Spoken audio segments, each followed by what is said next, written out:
नमस्कार मित्रों। आज आप सबके सम्मुख अपना एक लेख प्रस्तुत करना चाहता हूं जिसका शीर्षक है इच्छा शक्ति। मानव मन में अनेक इच्छाएं होती हैं। मानवीय इच्छाओं को अनेक विधि से वर्गीकृत किया जा सकता है। वर्गीकरण का सबसे सरल रूप है ऐन्द्रिय इच्छा और विवेक जन्य इच्छा। एक अन्य वर्गीकरण के अंतर्गत इच्छाओं को सृजनात्मक इच्छा और ध्वंसात्मक इच्छा वर्गों में विभाजित किया जा सकता है। एक अतिरिक्त वर्गीकरण व्यक्तिगत इच्छा और सामूहिक इच्छा का भी सार्थक प्रतीत होता है। एक अति विशिष्ट वर्ग लौकिक इच्छा और पारलौकिक इच्छा का भी संभव है। वर्ग विशेष के अनुरूप ही इच्छा शक्ति के स्वरूप भी सृजित होते हैं। उदाहरणतः ऐन्द्रिय इच्छा से संबद्ध ऐन्द्रिय शक्ति, विवेक जन्य इच्छा से संलग्न विवेकशील शक्ति, सृजनात्मक इच्छा से संबद्ध सृजनात्मक शक्ति, ध्वंसात्मक इच्छा से संबंधित ध्वंसात्मक शक्ति, लौकिक इच्छा से संलग्न लौकिक शक्ति और पारलौकिक इच्छा से संबद्ध पारलौकिक शक्ति। एक पौराणिक कहावत के अनुसार मनुष्य नैसर्गिक रूप में अपनी इच्छाओं का दास है, किंतु वही मनुष्य जब जब अपनी कुछ विशिष्ट इच्छाओं पर ध्यान केंद्रित करते हुए उनका सकारात्मक प्रयोग करता है, तब उसकी इच्छा शक्ति उसे जटिल परिस्थितियों से जूझने, प्रबल बाधाओं को पार करने तथा अपने उद्देश्य को पूरा करते हुए सफलता प्राप्त करने में उसकी भरपूर सहायता करती है। वास्तव में किसी भी मानवीय कर्म के संपन्न होने में मानव के इच्छा शक्ति की विशेष भूमिका होती है। किसी भी मानव में इच्छा की मौलिक उत्पत्ति उसके मन में होती है। उस उत्पत्ति का प्रकार, गुणवत्ता और तीव्रता उसको गुरु, माता पिता और अभिभावक द्वारा प्रदत्त संस्कार और मार्गदर्शन पर निर्भर होता है। सद्गुरु, समर्पित सुयोग्य माता पिता और योग्य निष्ठावान अभिभावक के प्रभाव से मानव इच्छा सात्विक सकारात्मक शक्ति के रूप में संचारित होते हुए मानव संकल्प का रूप धारण कर लेती है। ऐसी इच्छा शक्ति मात्र श्लाघनीय ही नहीं अपितु वंदनीय होती है। इसका एक प्रबल प्राचीन उदाहरण आचार्य कौटिल्य का वह अनन्य इच्छा शक्ति है जिसने संकल्प का रूप धारण करते हुए अत्याचारी राजा धनानंद का नाश किया और भारत के भौगोलिक अस्तित्व को उसका प्रथम सम्राट चंद्रगुप्त मौर्य के रूप में दिया। इसी प्रकार शहीदे आजम भगत सिंह को उनकी इच्छा शक्ति ने ही भारत के स्वतंत्रता संग्राम में अविस्मरणीय भूमिका निभाने हेतु प्रेरित किया और उन्हें मात्र 23 वर्ष की आयु में हंसते हंसते फांसी के फंदे को स्वीकार करने की शक्ति प्रदान की। उनकी अदम्य इच्छा शक्ति आज भी सभी देशभक्तों के लिए अनुकरणीय प्रतिमान है। सकारात्मक इच्छा शक्ति का मानव प्रतिभा से समन्वय और सामंजस्य उसे उच्चतम सोपान प्रदान करता है। उदाहरण के लिए यशस्वी लॉन टेनिस खिलाड़ी जॉन मैकेनरो की इच्छा शक्ति का स्मरण किया जा सकता है, जिन्होंने एक छोटे स्तर के बॉल बॉय से बढ़ते हुए एक सर्वश्रेष्ठ टेनिस खिलाड़ी बनने का गौरव प्राप्त किया। इसी संदर्भ में भारत रत्न सचिन तेंदुलकर का नाम भी लिया जा सकता है। सचिन ने भी अपने प्रारंभिक कालक्रम में एक बॉल बॉय की ही भूमिका निभाई थी। अपनी इच्छा शक्ति के आधार पर वे निरंतर प्रगति करते गए और क्रिकेट के अनेक नवीन कीर्तिमान बनाए। कुछ लोगों का यह मानना है कि विनोद कांबली प्रारंभिक चरण में सचिन से अधिक प्रतिभावान बल्लेबाज थे, किंतु सचिन की इच्छा शक्ति ने उनको कांबली से बहुत आगे पहुंचा दिया। इससे यह निष्कर्ष निकलता है कि मानव की इच्छा शक्ति उसकी मौलिक प्रतिभा को अधिक प्रभावशाली और अनन्य गुणवत्ता प्रदान करती है। मानव की इच्छा शक्ति उसे प्रतिकूल परिस्थितियों से जूझने और जटिल से जटिल बाधाओं को पार करने की क्षमता प्रदान करती है। यशस्वी गीतकार और संगीतकार रविंद्र जैन का जीवन इस तथ्य का कालजयी प्रमाण है। अपने अंधेपन की विकलांगता के बावजूद रविंद्र जैन ने अपनी इच्छा शक्ति के बल पर संगीत साधना और साहित्य साधना की और जन जन हेतु ऐसे मधुर गीत और धुन सृजित किए जिन्हें कभी भी नहीं भुलाया जा सकता है। हिंदी चलचित्र चितचोर, नदिया के पार, राम तेरी गंगा मैली, सावन को आने दो तथा हिंदी टेलीविजन धारावाहिकों रामायण और महाभारत की धुनों और गीतों को आज भी याद किया जाता है।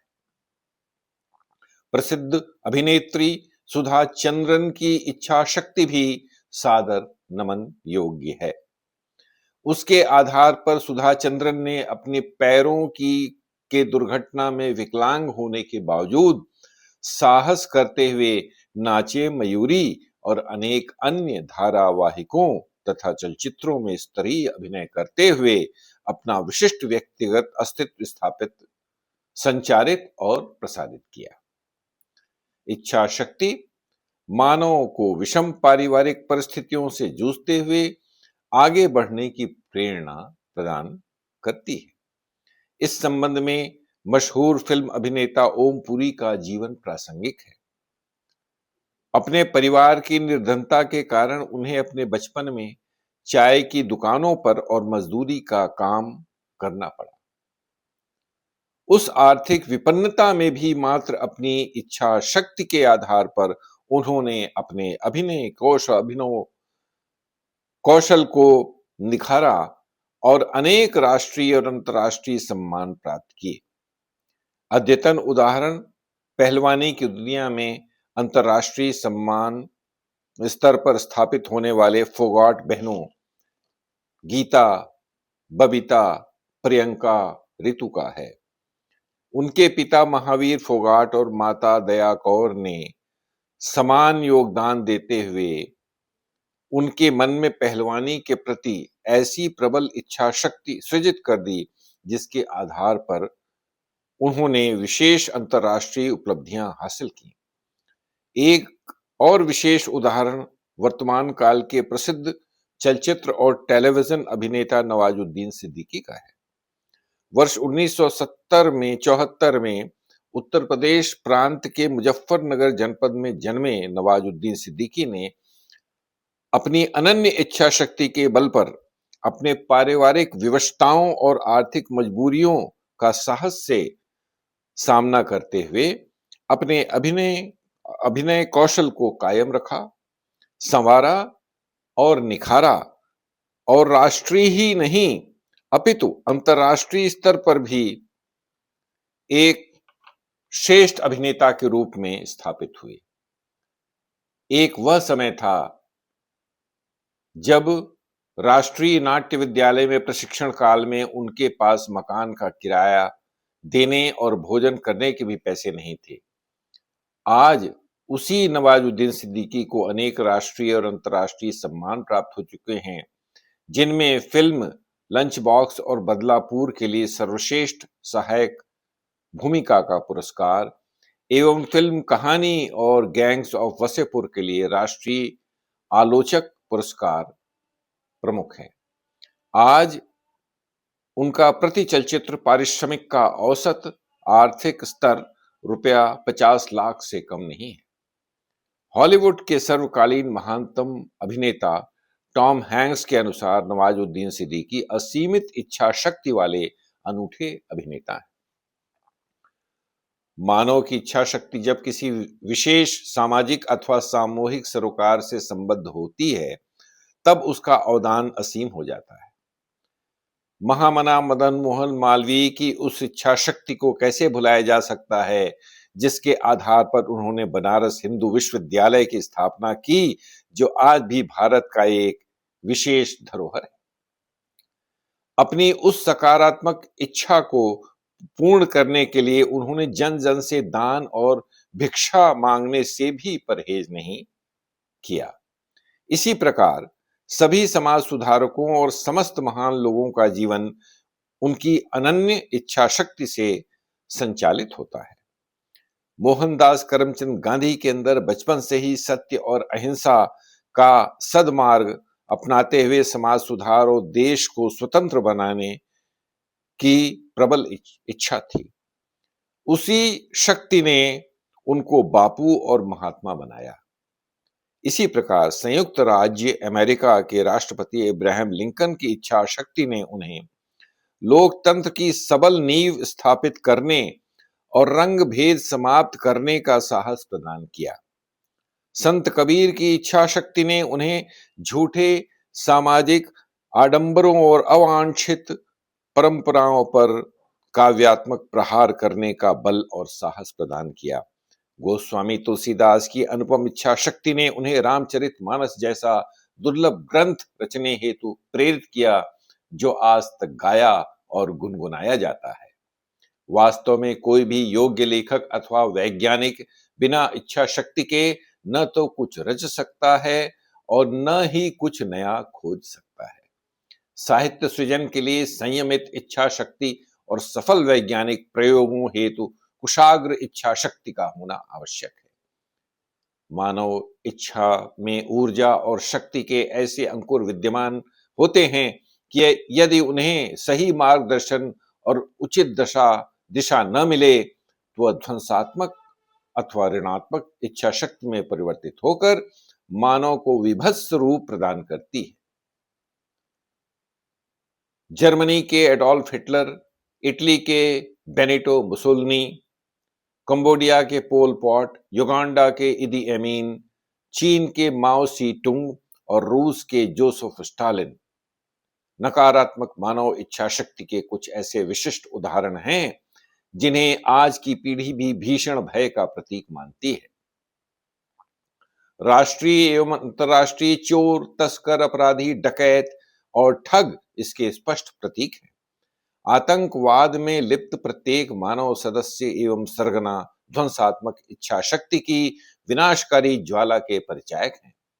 माता पिता अथवा अभिभावक के दोषपूर्ण पालन पोषण या फिर दुष्कर्मी गुरु के अनुचित उत्प्रेरण से ऐसी शक्तियां समाज का कई प्रकार से अहित करती हैं और वैश्विक परिवेश को दूषित और प्रदूषित करती हैं।